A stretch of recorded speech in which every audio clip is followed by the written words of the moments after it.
ইমান সময় লাগেনে পানীকণ আনোতে? কি হ'ল ৰজালৈ বেয়া লাগি গ'ল নে ভয় লাগি গ'ল?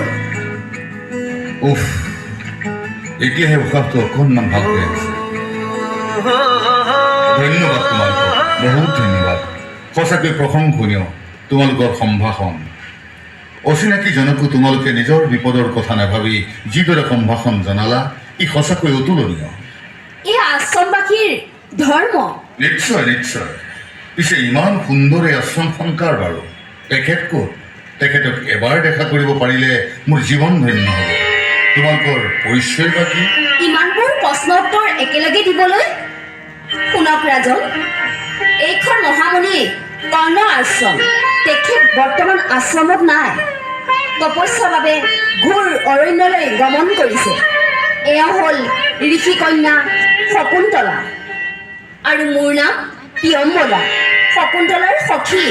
দয়া কৰি আপোনাৰ পৰিচয়টো জনাব নেকি? নিশ্চয় দিম। ইমান সুন্দৰ সম্ভাষণৰ পিছত মোৰ পৰিচয় মই কিয় নিদিম? মই ইমান অকৃতজ্ঞ নহওঁ। শুনা, নাম মোৰ দুষ্মন্ত। হস্তিনাপুৰত মোৰ অলপতে ৰাজ অভিষেক ঘটিছে। চিকাৰলৈ আহিছিলোঁ। সৌভাগ্যবশতঃ এই আশ্ৰম দৰ্শন। মোৰ জীৱন ধন্য হ'ল।